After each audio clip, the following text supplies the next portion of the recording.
So look, I'm making this video because I've noticed consistently, I'm specifically talking to people who play gospel music, but anybody can get this smoke. And I really don't mean no harm, so it's probably not proper to call it smoke, but like people consistently mess up, in my opinion, one of the greatest songs ever written by my favorite artist of all time. I'm talking about Curtis Mayfield, People Get Ready, okay? Here's the melody.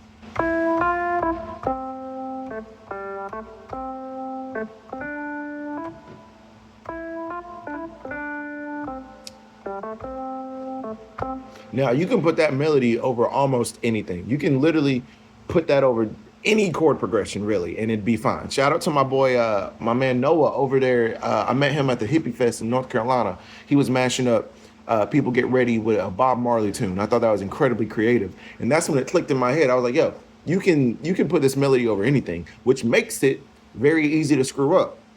But this is what Curtis and the good Lord intended. So you have, this is the 1-6. If we were to follow music theory, you'd go, that's what y'all do.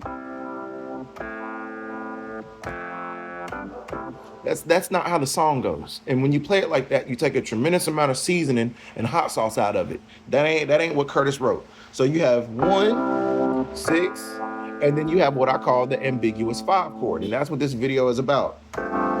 Okay? So I'm in the key of C.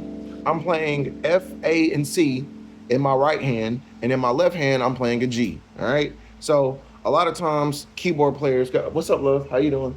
Hey, what's up? I love you, woman. A lot of times, keyboard players would call this F over G. But in my jazz brain and in my guitar brain, it's way easier to just call it G11 omit the third, which I wouldn't even say omit the third, because most of the time you're playing an 11, you're not even really playing that third anyway, because it kind of makes it a cluster chord unless you voice it some other kind of way. But that's beside the point. The ambiguous 5 chord, you hear this all the time in gospel. For example, let's say God has smiled on me. You hear that?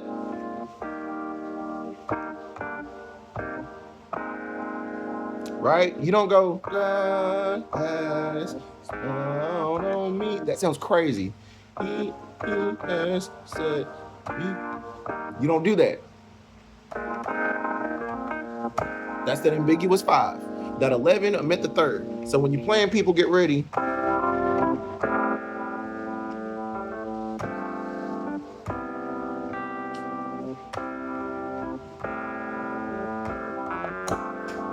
that's that ambiguous 5. Right?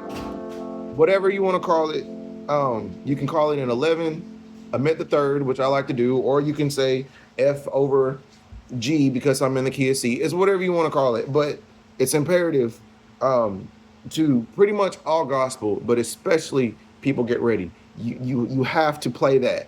You have to, or it's a whole nother song, and it sounds like some contemporary gospel, and it doesn't have the same feel. It doesn't have the same effect.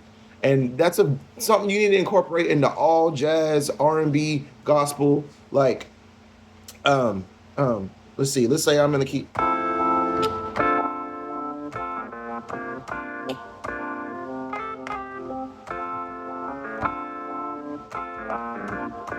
Usually, if you listen to music in the 70s and 80s, you hear it accompanied by that walk up, and they make it really obvious when you're about to go to that ambiguous 5.